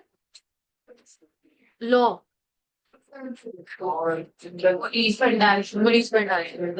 हमारे टाइम पर उनकी बुक्स ऐसे डिजाइन होती थी, वो प्रोविजन बताते थे, फिर डब्बे में क्वेश्चन, वही क्वेश्चन के आंसर में वही प्रोविजन रिपीट हो रहा है. मैं बार बार एक ही पेज पे 3 बार वो एक चीज पढ़ रही हूँ, मेरे दिमाग में अपने आप ही मुझे याद हो जाती थी. सीए फाइनल की मैं बात कर रही हूँ, बहुत मोटी किताब थी. वो किताब ऐसी थी कि लास्ट डे आते आते फट गई थी, बस हाथ से पेजेस पेजेस बिखर गए थे. उस दिन तो ये रियलाइज हुआ कंपाइलर भी आते हैं उनका, समरी वाली भी आती थी. चलिए बच्चे, यहां पर देखिए बोला गया इफ ऑर्गेनाइजेशनल रिसोर्सेस परमिट, अगर आपके पास इनोवेशन पॉसिबल है, इनोवेशन के लिए पैसा लगता है जी, रिसोर्सेस लगते हैं, R&D करवानी पड़ती है, पॉसिबिलिटी है, तो बेटर है कि आप प्रोएक्टिव ही बनिए. ठीक है जी. प्रोएक्टिव बनने से याद करवाओ क्या होता है. प्रोएक्टिव बनने से क्या होता है? Better market position and better financial performance. But reactive strategy में क्या होता है?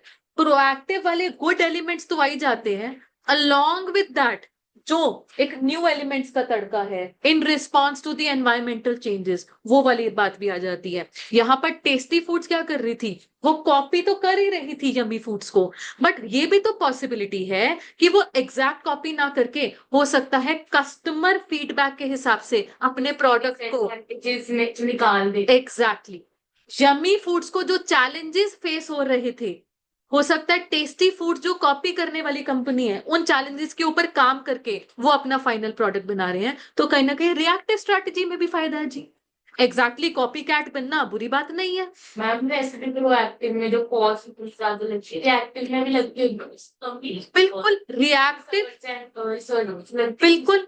जहां रिएक्टिव में एक फायदा ये हो गया दिया आपने, बेटा जी सुन लीजिए, रिएक्टिव में ये फायदा हो गया कि रिसर्च कॉस्ट नहीं करनी पड़ती. बस नुकसान ये है कि ऑलरेडी कोई और काम वो कर रहा है, वो ऑलरेडी अपना कुछ ना कुछ एक मार्केट शेयर जो है वो अच्छा उसने ले रखा है. आपको उसके कंपटीशन में आना है और चैलेंज ये है कि उससे बेटर प्रोडक्ट, उससे बेटर सब्स्टिट्यूट क्रिएट करना. बिल्कुल वो तो है ही है, प्राइस कंपैरिजन तो रहेगा ही रहेगा. ठीक है जी. अच्छा, जो ये वाली बात है क्राफ्टिंग अ स्ट्रैटेजी वाली बात, इट इन्वॉल्व स्टिचिंग, ये अंडरलाइन करने की जरूरत नहीं है. मेन कंटेंट में एग्जैक्ट सेम टर्मिनोलॉजी है. Now please come back to main content. बढ़िया है.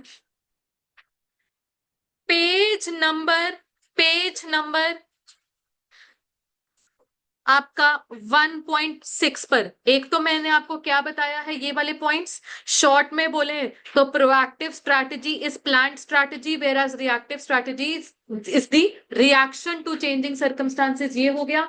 और और नेक्स्ट पेज पर ये वाला पैराग्राफ, ये सारी चीजें आपकी लर्न करने वाली है। आपका अपने आप ही टॉपिक तैयार हो गया। Right a short note on the line on the statement strategy is partly proactive and partly reactive.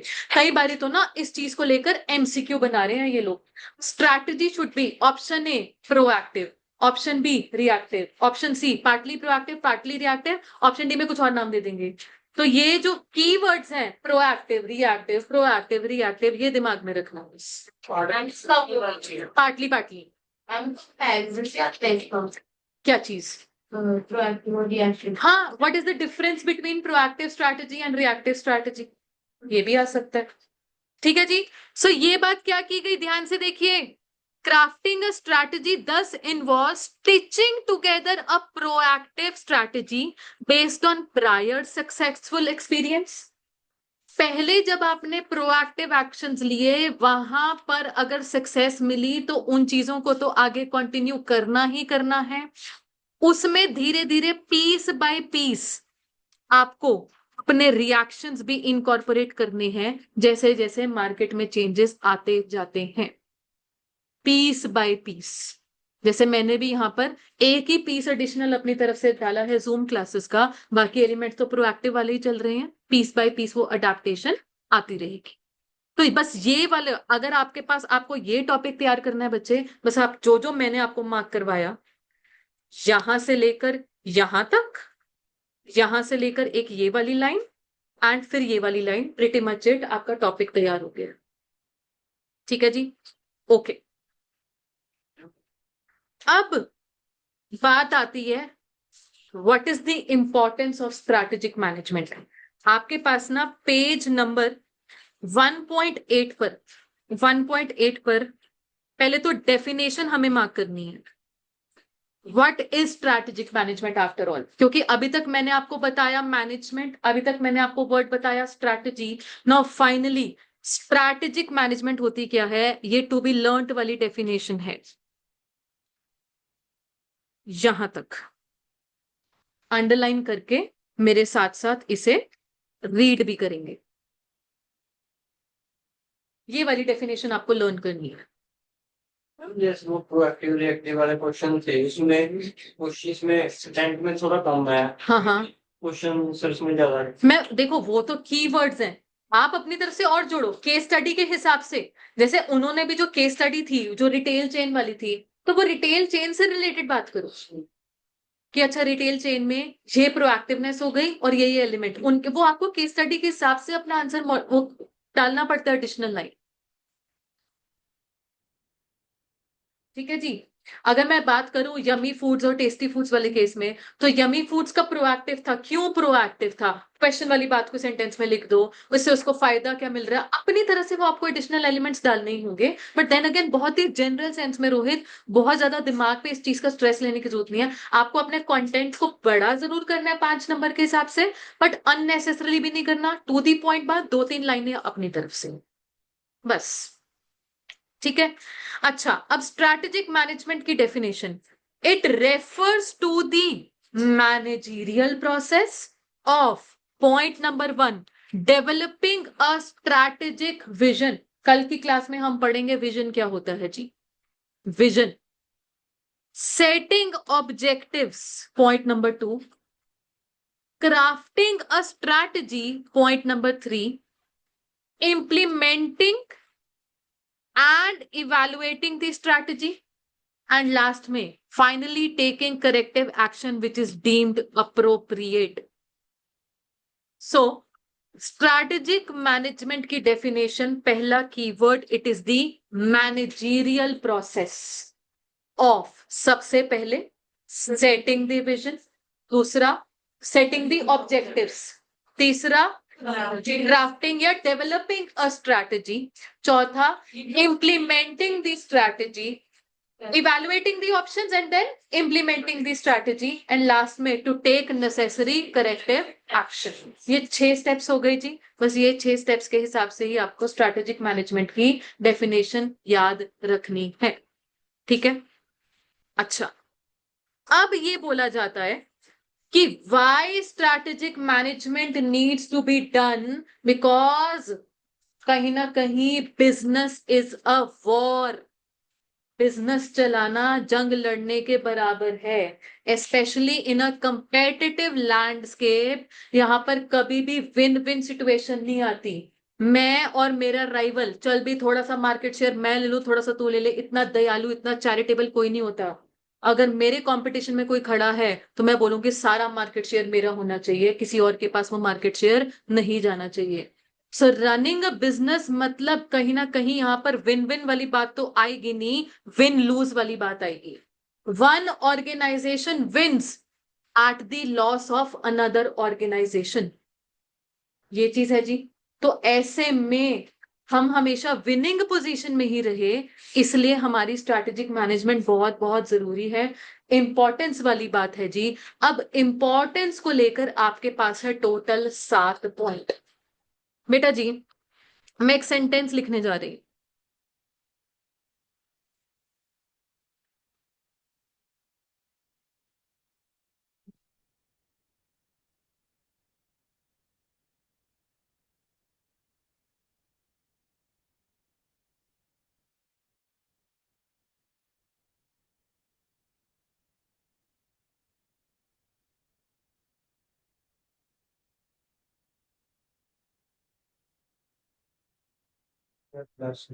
Are pretty friends fearlessly conquer difficult enemy, जंग लगने वाली बात है, एनिमी को कॉन्कर करने वाली बात है। यही 7 पॉइंट से के साथ इंपॉर्टेंस निकल कर आ रही है। ओ मतलब ऑब्जेक्टिव्स एंड गोल्स। आपके पास ये आपको पॉइंट मिलेगा पेज नंबर, मैं बता देती हूँ आपको बेटा, पेज नंबर 1.9 पर पहला पॉइंट ऑब्जेक्टिव्स एंड गोल्स, बगल में बस वर्ड रियलिस्टिक डालना है। ऑब्जेक्टिव एंड गोल्स मिल गया। चलिए, मेरे पास सेकंड पॉइंट क्या था? हाँ, पहले एक बार मैं समझा लूं फिर लिख लेना। प्रीटी मतलब proactive rather than reactive, proactive rather than reactive, ये आपको मिलेगा यहां पर। ठीक है जी। फिर मेरे पास नेक्स्ट वर्ड क्या था? Friends, F, F for framework for all major decisions. फिर नेक्स्ट वर्ड था fearlessly, F, face the future, face the future मिल गया। फिर fearlessly conquer, C, corporate defence mechanism, next page.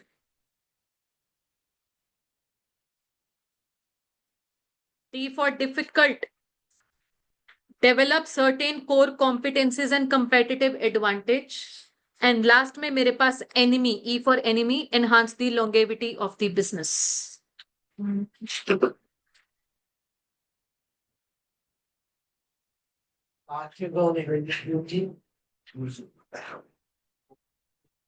पहले तो मैं चाहूंगी आप सारे के सारे इंपॉर्टेंस वाली पॉइंट्स जो हैं वो पढ़ लें, क्योंकि याद हो जाएंगे, याद रहेगा ये। Importance of strategic management, are pretty friends, fearlessly conquer difficult enemy, बढ़िया चीज है। ऐसे याद करना पड़ता है, थ्योरी से डेट क्या करें हम, निमोनिक्स बना बना के। बट बेटा मैं ये नहीं कहूंगी कि अगर मेरे सिलेबस में थ्रू आउट 100 टॉपिक है, मेरे से उम्मीद रखो 100 के मैम कुछ कहानियां बनवा दूं।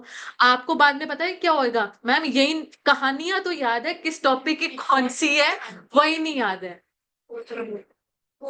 पता चले टॉपिक पूछे इंपॉर्टेंस ऑफ स्ट्रैटेजिक मैनेजमेंट, लिखाओ किसी और चैप्टर का कोई पॉइंट।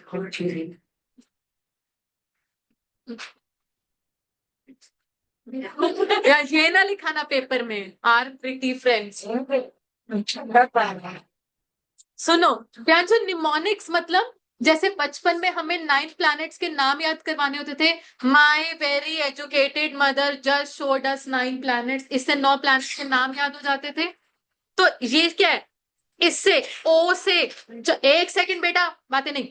ओ से ऑब्जेक्टिव्स एंड गोल्स, पी से proactive rather than reactive, F से setting up framework for all major decisions, फिर एफ से to face the future, C से कॉर्पोरेट डिफेंस मैकेनिज्म, डी से हमारे पास developing core competencies and competitive advantage, E से enhance the longevity of the business. इस तरीके से याद करना है। बात समझ में आई? ये सेंटेंस नहीं लिख के आना पेपर में। कैसी बात कर रहे हो? चलो जी पढ़ो, अभी बैठ के पढ़ो। ये ऐसा नहीं है मैम ने शॉर्टकट तो बता दिया वो की बात। चलो जी, ऐसे नहीं। Conversion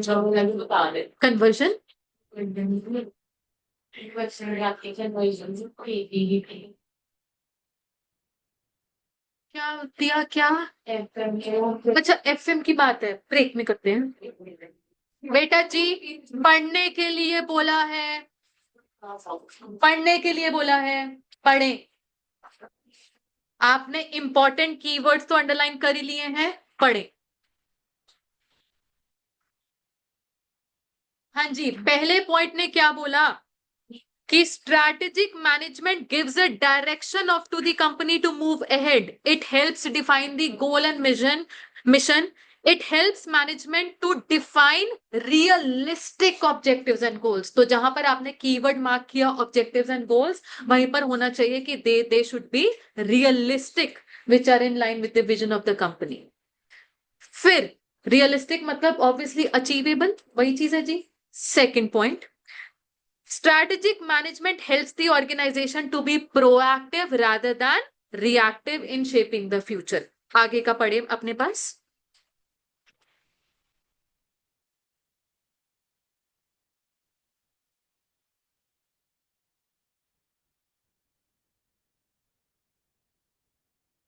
It helps them in working within vagaries of environment। vagaries मतलब अनप्रिडिक्टेबल होना चीजों का,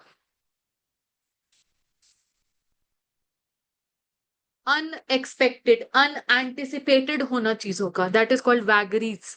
है तो इम्पोर्टेंट ना। हाँ जी, तो टॉपिक का नाम है मेजर बेनिफिट्स। इसको आप इंपॉर्टेंस भी समझ सकते हैं, पेपर में आया हुआ क्वेश्चन है। Define strategic management and state its importance. Definition भी याद करवा दी आपको और इंपॉर्टेंस।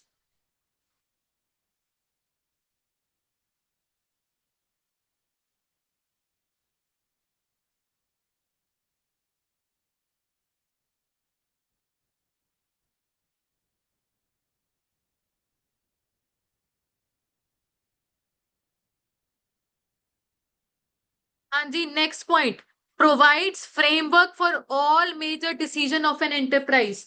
जी, अगर कोई प्रोजेक्ट एक्सेप्ट करना रिजेक्ट करना है, क्या क्राइटेरिया होना चाहिए, कैसे हमको अपने डिसीजन लेने हैं, मार्केटिंग को लेकर अलग अलग ऑप्शंस अवेलेबल है, how should a final marketing plan be decided, ये सारे डिसीजंस कैसे लेने हैं उनका ब्लूप्रिंट तैयार करके दीजिए स्ट्रैटेजी।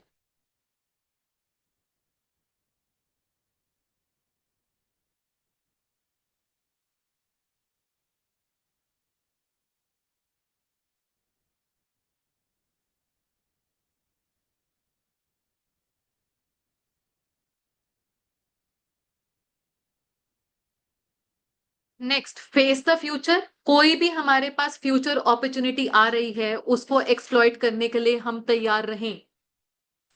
फेस द फ्यूचर, कुछ भी फ्यूचर में थ्रेट अगर लगता हुआ दिख रहा है उससे अपने आप को हम सेफ रखें। Next, serves as corporate defence mechanism. Now this point, जी गलतियां हो जाती हैं तो गलतियां होने से हमें ज्यादा नुकसान ना हो, कुछ ना कुछ उस डिपार्टमेंट में भी हमारी एक डिफेंस रहे अगर कुछ गलतियां हो गई हैं। नाउ अगर we are managing with strategy तो बिजनेस जो है वो अपनी लाइफ जो है वो बड़ी कर सकते हैं लॉन्ग रन में, और अपने आप को हम देख सकते हैं। अदरवाइज होता क्या है कि जल्दी बिजनेस बंद हो जाएगा अगर प्रॉपर साउंड स्ट्रैटेजी नहीं है। तो a sound strategy allows the business to continue running for a long time, it enhances the longevity of the business, it enhances the life of the business।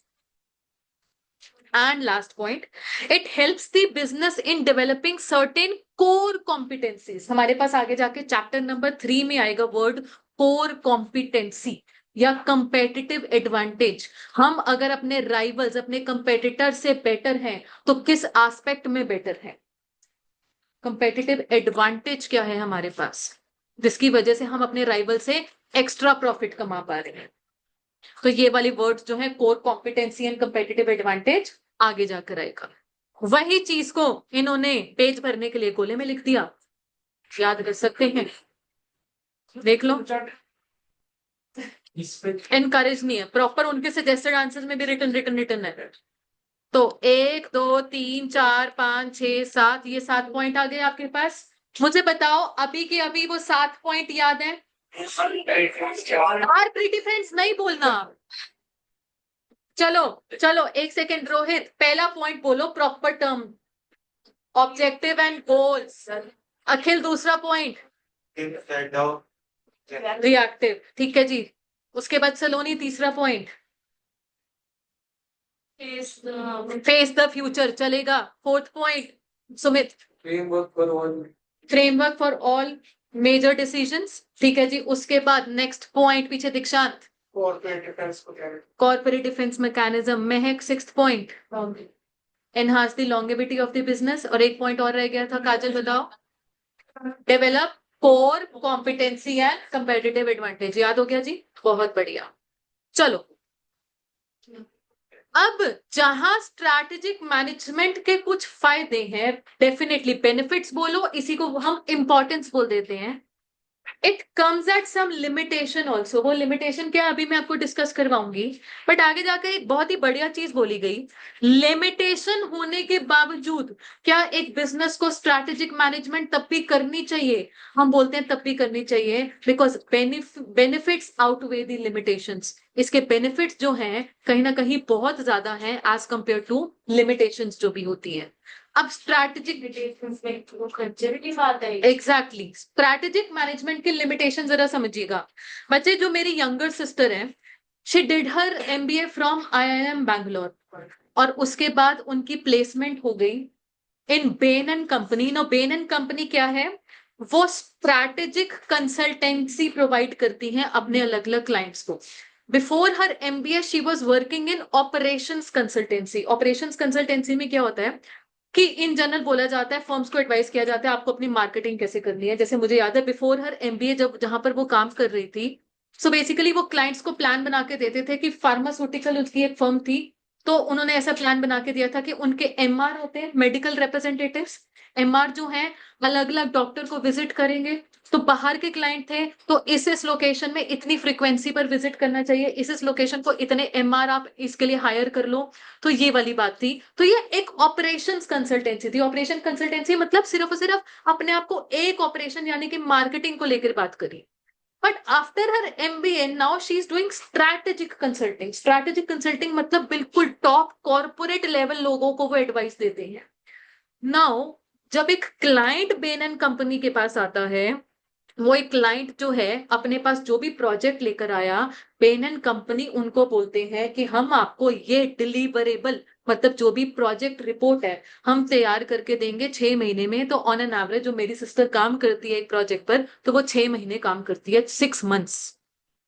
And client उसके लिए बहुत खुला पैसा देते हैं। अब बेन एंड कंपनी इतना खुला पैसा कमा रही है तभी अपने एम्प्लॉयज को खुला पैसा दे रहे हैं। पूछना मत मेरी बहन का पैकेज कितना है, मैं नहीं बता रही हूँ। बट इन जनरल आईआईएम से क्वालिफाई किया हुआ एक फ्रेशर भी अगर हायर किया जाता है, आप सभी जानते हैं 30-40 लाख नहीं, 50 भी नहीं, फ्रेशर और फ्रेशर समवेयर 25-30 लाख मिनिमम उनका एज फ्रेशर। फिर जैसे जैसे ग्रो करते जाते हैं, प्रमोशन बड़ी फास्ट है जी यहाँ पे, हर 1-1.5 साल बाद प्रमोशन, फास्ट ट्रैक प्रमोशन, ये प्रमोशन वो प्रमोशन। सो आज की डेट में इट्स बीन 5 years, और मेरी सिस्टर आज की डेट में सीनियर मैनेजर है। शी वाज रिसेंटली प्रमोटेड इन 2024, तो अब वो सीनियर मैनेजर है। ठीक है, चलिए अब सुनो। In general what ever salary is अपने, ये क्या है, क्लाइंट जो है खुला पैसा देते हैं। खुला पैसा मतलब क्लाइंट को उसकी बहुत कॉस्ट पड़ रही है। ठीक है, अच्छा जी। अब ये भी आ जाता है कि now since my sister is senior manager, she is in charge of a project. अब वो क्लाइंट से डायरेक्ट डीलिंग करती थी when she was hired as a fresher. तो वो उसको ये था उसके सीनियर्स जो उसको बताई जा रहे हैं, ये पीपीटी बना दे, वो पीपीटी बना दे, ये एक्सेल फाइल, वो Excel file. Now she is in charge of a project और वो पूरी फंसी हुई है।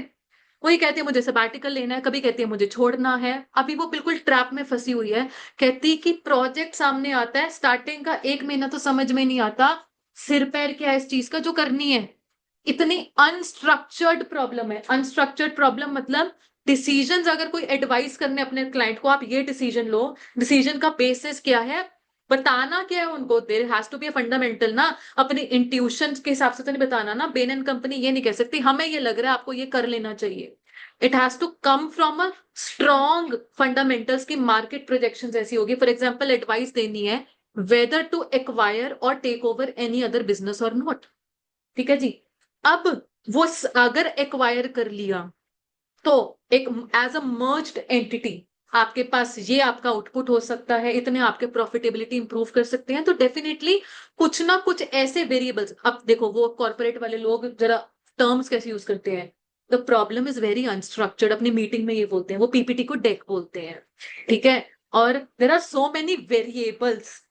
डेक डेक डेक तैयार करते हैं, उसकी जब मीटिंग्स हो रही होती है अपने जूनियर को डांट रही होती है, डेक में ये गलती है वो गलती है, पीपीटी को वो डेक बोलते हैं। देखो फैंसी टर्म्स है, कॉर्पोरेट स्लैंग है ये, बट हमेशा रोती रहती है कि यही दिक्कत आ गई कि समझ ही नहीं आता प्रोजेक्ट का सिर पैर क्या है, बिकॉज इतने सारे वेरिएबल्स हैं। वेरिएबल्स। अच्छा, कई बार ये भी होता है फाइनल प्रोजेक्ट भी खत्म हो गया, क्लाइंट फीडबैक ये कहता है कि जब तक आपके बताई हुई एडवाइस हमने इंप्लीमेंट की, कंपेटिटर हमसे बेटर कुछ करके बैठ गया। तो एक तरीके से क्लाइंट ने जो इतनी मोटी फीस पकड़ाई है कंपनी को, तो वेस्ट हो गए। वो तो वेस्ट हो गई। ठीक है, ये चीज है जी, और ये सच्चाई है। सही करके देना पड़ता है। नहीं सही नहीं, इन्होंने तो अपनी तरफ से एडवाइस दी थी, ये तो एडवाइस थी ना बिफोर एक्चुअली थिंग्स हैपनिंग। इन्होंने बोला ये कर सकते हो, इसमें इनकी भी गलती नहीं है। क्लाइंट ये नहीं बोलता कि तुम्हारी गलती है। बेसिकली बेटा प्रोएक्टिव होने के बावजूद कंपेटिटर, देखो कंपेटिटर ने डिसीजन लेने हैं बिहाइंड क्लोज्ड डोर्स लेने हैं। कंपेटिटर ऐसे एक नई चीज लेके आया जो किसी ने एंटिसिपेट ना की हो, तो फिर क्या करेगा उसमें क्लाइंट भी। बात समझ में आई है जी। यही 4 लिमिटेशंस हैं, 4 लिमिटेशंस। लंबा प्रोजेक्ट सामने आता है मतलब स्ट्रैटेजिक मैनेजमेंट करना is a time consuming process. Client Ben and company को हायर कर रहा है, एक्सपर्ट्स हायर कर रहा है, आईआईएम के बच्चे हायर कर रहे हैं, it is a costly process. वैसे किसी के लिए भी स्ट्रैटेजिक मैनेजमेंट करना मुश्किल है due to complex and turbulent environment, and strategy follow करने के बाद भी वो कामयाब नहीं होती due to unexpected competitor response. यही 4 पॉइंट्स देखिएगा। Environment is highly complex and turbulent, it is a time consuming process, it is a costly process, and it is difficult to estimate competitive response to a firm strategy। बच्चे इस चीज को लेकर मैं थोड़ा सा आपसे बात करना चाहूंगी कि स्ट्रैटेजी बना ली बट कॉम्पिटिटर की स्ट्रैटेजी का रिस्पॉन्स क्या होगा वो हमें भी नहीं पता होता। फॉर एग्जाम्पल ब्लैकबेरी, याद है सभी को ब्लैकबेरी के फोन? ठीक है, ब्लैकबेरी मैसेंजर, मतलब जिनके पास ब्लैकबेरी का फोन होता था, पता नहीं मेरे साथ के फ्रेंड्स अपनी टॉर में होते थे। ठीक है, हम चैट करते हैं और बीबीएन, हम इधर उधर चैट नहीं करते, व्हाट्सएप तो था नहीं तब। ठीक है, तो या तो चैट करने का ऑप्शन था एसएमएस या ब्लैकबेरी मैसेंजर। ब्लैकबेरी के फोन अक्सर जो कॉर्पोरेट वाले लोग होते थे, ऑफिस वाले, उनसे भी, क्योंकि ईमेल वगैरह भी उससे हो जाता था, बड़ी टॉर में रहते थे। ये ब्लैकबेरी की स्ट्रैटेजी थी, एक पॉइंट तक बड़ी कामयाबी रही। अब ब्लैकबेरी को नहीं पता था आएगा आईफोन जी, आएगा कोई और स्मार्टफोन, पहले तो आईफोन ने आके गेम खराब किए। तो अब ब्लैकबेरी तो अब ढंग से अपनी स्ट्रैटेजी फॉलो कर ही जा रहे थे, कंपेटिटर के रिस्पॉन्सेज ऐसे आ गए, धीरे धीरे धीरे blackberry was driven out of the market. तो अपनी तरफ से अगलों ने बड़ी बढ़िया अच्छी चीज बनाई, बीबीएन। हम भी बड़ा चलते होते थे अपने फ्रेंड से जिनके पास ब्लैकबेरी होता था, क्या करें, उसके बाद ज्यादा देर तक वो चीज कामयाब नहीं रही। यही चीज है ना, क्या कह रहे हैं, नजर लग जाती है। ठीक है, आईपॉड भी वो भी तो ऐसे निकल जाता। क्या चीज? आईपॉड वो गाने सुनने वाला। iPod है, ठीक है, बट ऐसे मैं बोलूं एप्पल का एक प्रोडक्ट निकल गया, क्या एप्पल आज की डेट में कामयाब नहीं है? नहीं, एप्पल की ये स्मार्टनेस है, धीरे धीरे धीरे इनफैक्ट उनके फीचर्स हैं जो वो लेकर आते हैं, बाकी के राइवल्स उनको डुप्लीकेट करते हैं। वो अपने आप को रिप्लेस करते रहते हैं, वो देख लो, अपने आप को upgrade करते अब एप्पल था जो सबसे पहले वो लेकर आया था ब्लूटूथ वाले, अदरवाइज सबके वो 3.5 mm जैक वाले चल रहे थे, वो गंदे से ईयरफोन किसी में भी लग जाते थे। हैं। एयरपॉड्स हाँ। Exactly, AirPods. अब उसके बाद अलग अलग ब्रांड्स के हमारे पास वो आने वाले हैं, ईयरपॉड्स जो आने लग गए हैं, ठीक है जी। अच्छा, यहां पर आपके पास ऐसे ही टर्बुलेंट एनवायरनमेंट को लेकर इलेक्ट्रिक व्हीकल्स का एग्जाम्पल दिया गया है कि अपनी तरफ से इलेक्ट्रिक व्हीकल्स वाली सोच बहुत बढ़िया थी जी, बट समवेयर सेफ्टी कंसर्न्स वाली बात भी आ गई है, बैटरियां बूटरियां उसकी फट जाती है जी, हमने सुना है। और बैग हाँ, इस चीज का एक और एग्जाम्पल भी देते हैं जी। जब हम स्टूडेंट थे, एक अपना ये फोन सर्विसेज को लेकर एक एयरसेल नाम की कंपनी थी, एयरसेल के सिम आते थे और अपनी तरफ से उन्होंने बढ़िया चीज थी जी, रात के 8 बजे के बाद एयरसेल टू एयरसेल फ्री, ये तो बहुत होता था उस टाइम पे। बट आज की डेट में एयरसेल क्यों नहीं है बेटा? पीछे बातें नहीं, एयरटेल ने खरीद तो लिया। एयरसेल एज एयरसेल में प्रॉब्लम क्या थी, मतलब क्या हुआ जी, मार्केट में आ गए और लोग, स्पेशली जियो, जियो ने सबकी गेम खराब करी है, यही हुआ है। अच्छा, आपकी किंगफिशर एयरलाइंस वो compete नहीं कर पाई, इंडिगो आ गई, इंडिगो लो कॉस्ट सर्विसेज जैसी मर्जी घटिया हो, आज की डेट में still Indigo prides itself in providing low cost passenger services, airline services low cost, ठीक है जी। तो कहीं ना कहीं हम बोलते हैं कि एनवायरमेंट हमारा कॉम्प्लेक्स है, हम पहले से सब कुछ एक्यूरेटली प्रिडिक्ट नहीं कर सकते, ये एक लिमिटेशन हो गई। फिर स्ट्रैटेजिक मैनेजमेंट करना एक हमारे पास एक हो गया टाइम कंज्यूमिंग टास्क। सोचो, एक्सपर्ट हायर किए, उनको कॉस्ट तो देनी देनी है, एक्सपर्ट से बातचीत के दौरान, डे टू डे उनसे कोलैबोरेशन के दौरान अपनी मेन फंक्शनिंग तो हमारी वो हो जाती है ना, हम कुछ ना कुछ डिस्ट्रप्शन आ जाती है। फॉर एग्जाम्पल, हम लोग यहाँ पर हायर कर लें एक कंसल्टेंट जी, और कंसल्टेंट रोज के रोज फोन करके कुछ ना कुछ पूछ ही जा रहे हैं, अब उनका काम है वो तो अच्छे से करेंगे, इधर से हम डिस्टर्ब हो रहे हैं, तो टाइम भी हमारा वेस्ट होता है और जाता भी है। हम सोल्यूशन चाहते हैं 1 हफ्ते में, वो कहते हैं 1 महीना लगेगा, टाइम कंज्यूमिंग चीज है जी, और पैसा भी भरना पड़ता है, और पैसा भर के जो तैयार करवाओ उनसे चीज, वो हमेशा कामयाब भी नहीं होगी। हमारे कुछ इंप्लीमेंट करने से पहले कंपेटिटर ही कुछ और बढ़िया करके बैठा होगा और हमें पता भी नहीं चलता, ठीक है जी। अब एप्पल है, अपनी जो अनाउंसमेंट करता है, जो भी रेवोल्यूशन लेकर आते हैं, वो सीधा जब लॉन्च करना होता है तब लेकर आते हैं, पहले लीकेज वगैरह सब चलती रहती है, बट असली चीज, असली टेक्नोलॉजी तो लॉन्च डे पे पता चलती है हमें, ठीक है जी। तो ये वाले सारे पॉइंट्स हैं, इन सभी पॉइंट्स को यहाँ पर अगेन पेज वेस्ट करने के लिए यहाँ पे बता दिया, फिर से देख लो, ठीक है, बढ़िया लग रहे तो ठीक लग रहे, जिसको जो लगे, what ever floats your boat. तो आज की डिस्कशन यहीं तक। कल अगर आज टाइम लग सके या कल ब्रेक में अगर टाइम लग सके, आज के किए हुए कॉन्सेप्ट जितनी डिस्कशन है बच्चे, हमने डिस्कशन की क्या है, to sum things up. What is management? There are 2 aspects to management, क्या क्या?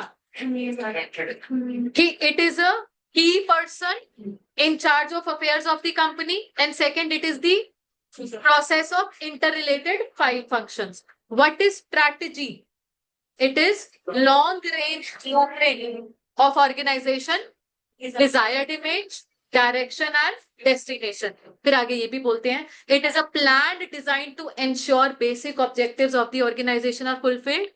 However, just fulfilling the objectives is not enough. Strategy takes care of strength, weaknesses, opportunities and threats also. फिर a strategy can be proactive and can also be reactive. Basically, proactive means predetermined actions to improve market share and financial performance, and reactions to unexpected environmental changes. ठीक है जी। उसके बाद आप ये भी बोलते हो कि crafting a strategy includes taking elements of proactive strategy which has been successful in the past, along with that attaching new pieces as reactive strategy elements. ऐसी कुछ एक लाइन थी हमारे पास। फिर उसके बाद स्टार्ट हुई स्ट्रैटेजिक मैनेजमेंट की definition. It is a strategic management की definition, it is a managerial process which involves setting vision, objectives, crafting a strategy, evaluate the strategy, implementing the strategy, and taking necessary corrective action. Crafting, banana.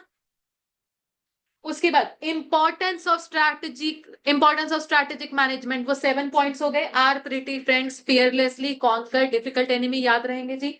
और उसके बाद limitations of strategic management, it is costly, it is time consuming, environment is complex and we can not anticipate competitor response.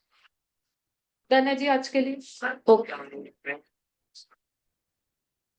Desired image का मतलब how do we want to present ourselves, desired image. And destination मतलब पहुंचना कहाँ है, destination मतलब जाना कहां पर है और वहां पर जाकर अपने आप को प्रेजेंट कैसे करना है, वो डिजायर्ड इमेज हो गया। चलो जी आज के लिए इतना ही। Thank you so much.